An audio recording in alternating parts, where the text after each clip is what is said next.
네, 안녕하세요. 자, 이번 시간에는 그 앞에 강의한 거 있잖아요. 앞에 강의한 부분 중에서 제가 그 개정된 부분, 개정된 부분에 대한 강의를 좀 할게요. 그 강의가 여러분들 앞에 강의 두 개 본 거 있잖아요. 그거는 2018년도 강의다 보니까 좀 바뀐 부분에 대한 설명이 부족한데 그 보충 설명을 좀 할게요. 자, 605페이지 보시면은 605페이지 한번 볼게요.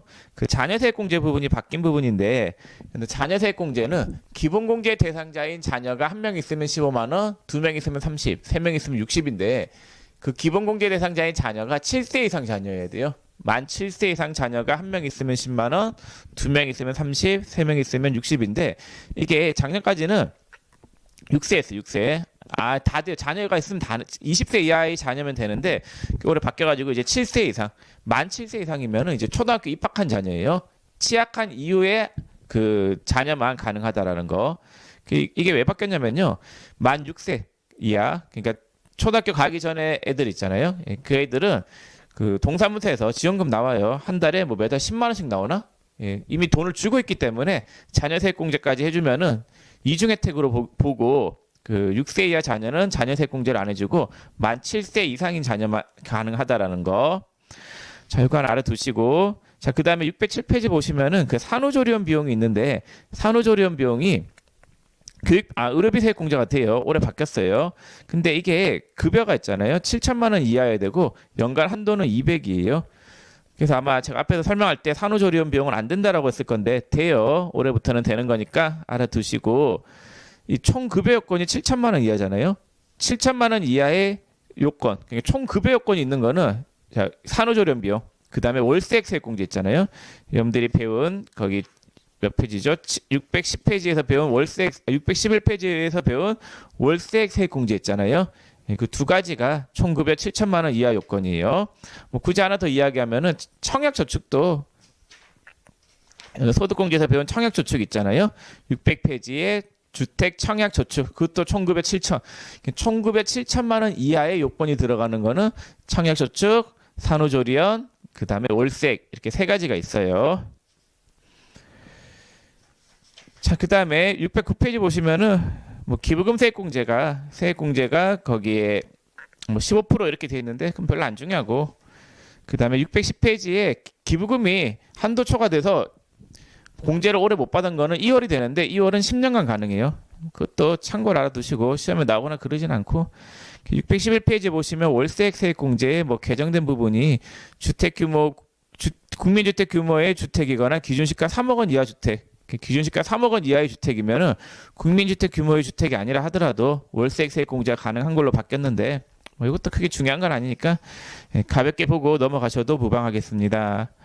자, 그 다음에 612페이지는 앞에서 설명한 내용 그대로고 그 613페이지 보시면은 그 연령 요건하고 소득 요건 판단하는 건데 이거 다시 한번 얘기해 볼게요. 여기 중요하죠. 여러분들 잘 못하시는 부분 중에 하나죠. 자, 이거 판단할 때 있잖아요. 여러분들 헷갈리면 안 되는 게 우리가 기본공제가 있잖아요. 앞에서 배운 거. 자, 기본공제라고 하는 거는 뭐하고 뭐를 만족해야 돼요? 연령 요건하고 소득 요건을 만족해야 되잖아요.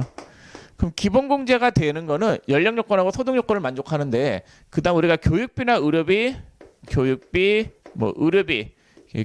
대한 의료비, 뭐 보험료 이런 세액공제를 받을 때 이제 나이하고 소득을 판단을 해야 되잖아요. 물론 의료비는 나이하고 소득 요건이 없지만은 그 나이하고 소득 요건을 판단하는데 그 판단할 때는 기본공제를 받아야지 이게 되는 게 아니라 기본공제하고 얘들은 다 별개로 보세요. 기본공제는 연령하고 소득 요건을 만족해야 되고 기본공제를 못 받았다 하더라도 교육비 같은 경우에는 소득 요건 뺀 연령 요건만 충족하면 교육비 공제를 받을 수 있는 거잖아요. 그다음 보험료는 물론 둘 다 통과해야 되겠죠. 뭐 기부금 같은 것도 나이는 안 따지고 소득만 보는 거잖아요. 그래서 기본공제를 받은 부양가족만 이걸 받는 게 아니라 그냥 기본공제 대상자들 중에서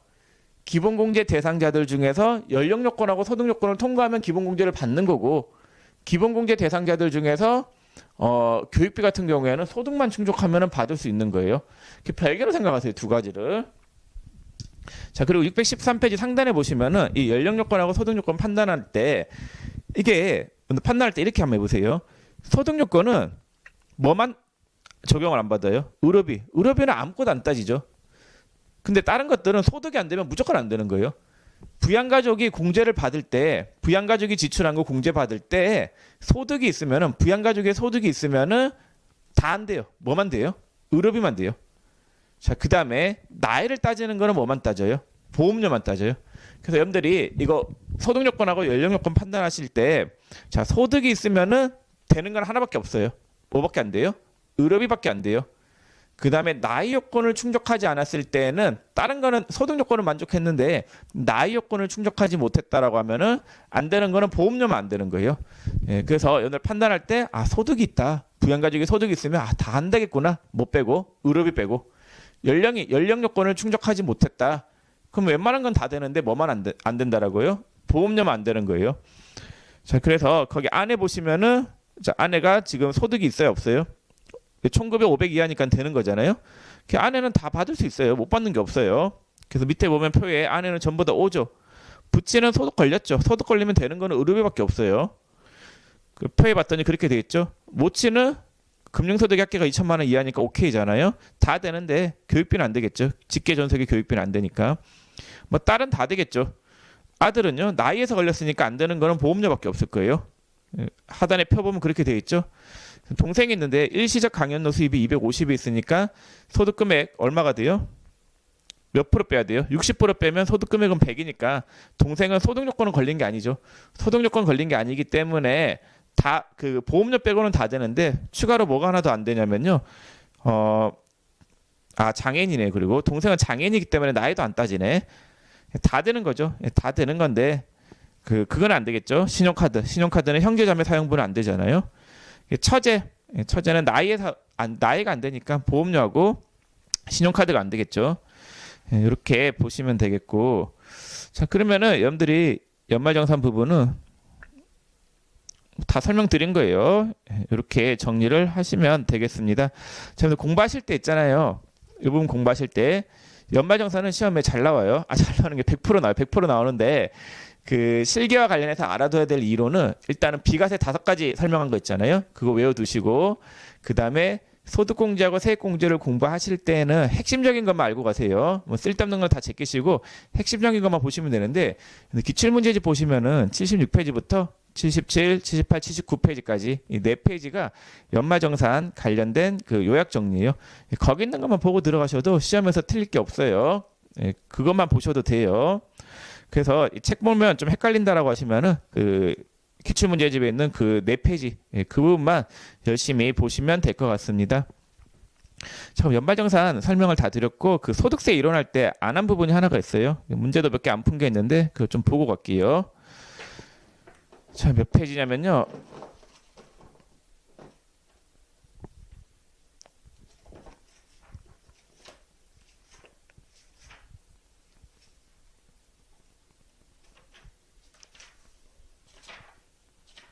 자, 303페이지 보세요. 자, 303페이지 그 상단에 납세지가 있고, 이번에 종합소득세 확정신고 대상자가 있죠.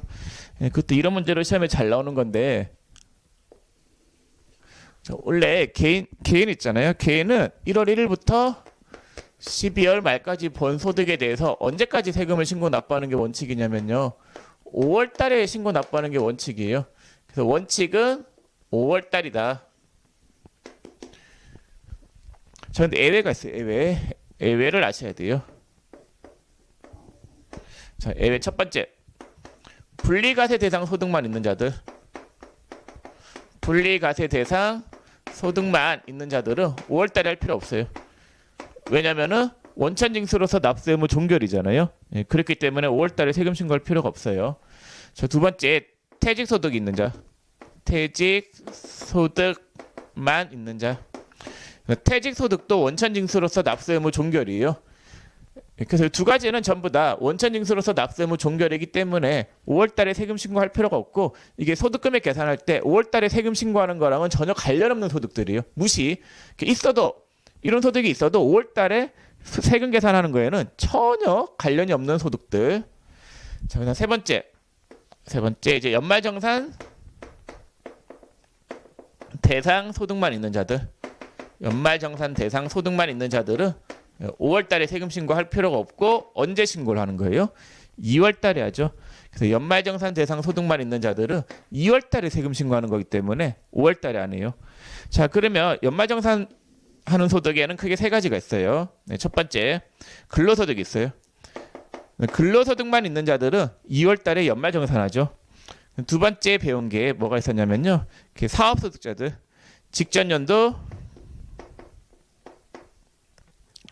수익 금액이 7,500만 원 미만인 보험 모집인이나 방문 판매원, 보험 모집인, 방문 판매원,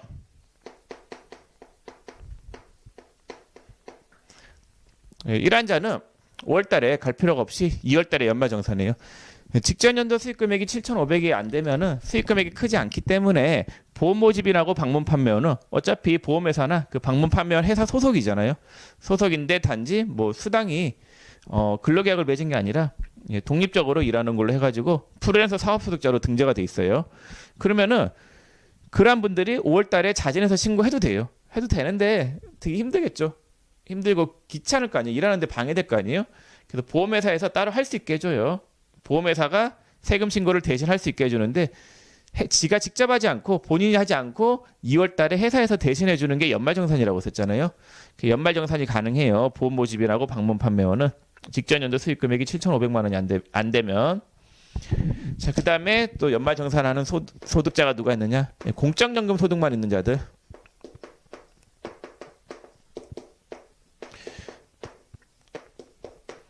자, 60세 이상인 자들은 국민연금이 60세부터 나오나요? 65세인가?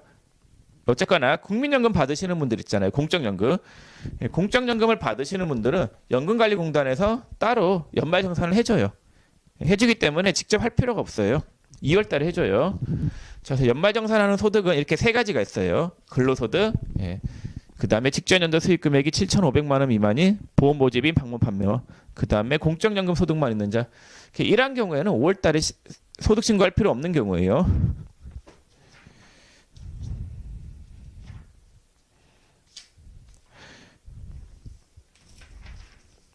자, 319페이지 9번 문제 볼게요. 자, 319페이지 9번 문제 보시면 다음 중 소득세법상 다음 연도 5월 31일까지 반드시 종합소득가세표준 확정신고를 해야 하는 자는 자, 1번에 근로소득 7천만 원과 복권 당첨소득 1억 원. 복권은 분리과세죠. 분리과세는 5월달 소득세 신고하는 거에 전혀 영향도 안 미치고 판단하는데 넣지도 마세요. 무시. 2번에 퇴직소득 금액 5천만 원과 양도소득 금액 8천만 원이 있는 자. 퇴직소득도 판단할 때 전혀 고려하지 마세요. 무시. 양도소득은 별개의 소득이에요. 양도소득은 신경 쓰지 마세요.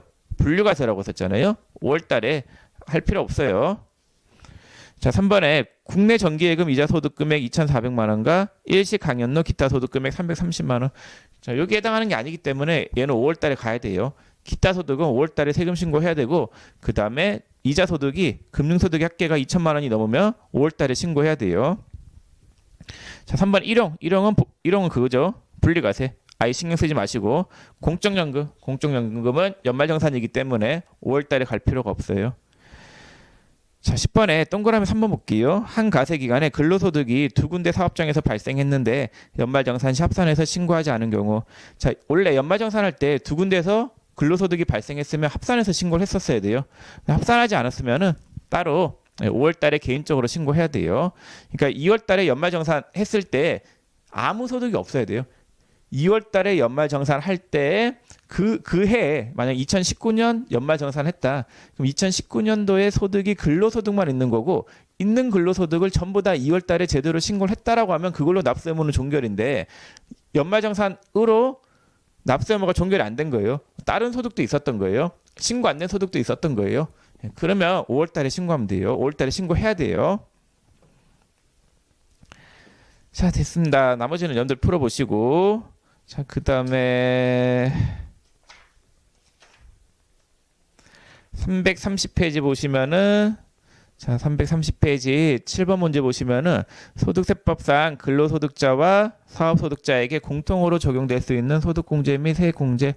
근로소득자하고 사업소득자가 공통으로 받을 수 있는 거는 인적공제예요. 예, 인적공제하고 연금만 가능하다라고 썼잖아요. 자, 그러면 가는 인적공제, 나도 인적공제, 다는 아니죠. 특별공제죠. 라는 아니죠. 특별공제죠. 마는 맞죠. 연금. 그래서 가나 마가 답이겠네요. 자, 그런 식으로 보시면 되겠습니다. 자, 그러면 여러분들한테 설명드릴 내용은 다 한 것 같아요. 네, 다 드린 것 같고, 자, 공부를 하실 때 또 얘기하지만은 소득세 이론은 예, 할 수 있는 만큼 하세요. 제가 설명한 내용 중에서 받아들일 수 있는 만큼만 받아들이시고, 여러분들 실기 위주로 공부를 하셔야 되니까 그 연말정산 부분의 이론 있잖아요. 예, 그거를 더 열심히 하는 게 중요한 거예요. 그리고 난 다음에 이제 다음 시간부터 이제 실기에 들어가는데 그 실기 부분을 잘 하시는 게 중요할 것 같습니다. 자, 그러면 이번 시간은 여기서 마칠게요. 수고 많으셨습니다.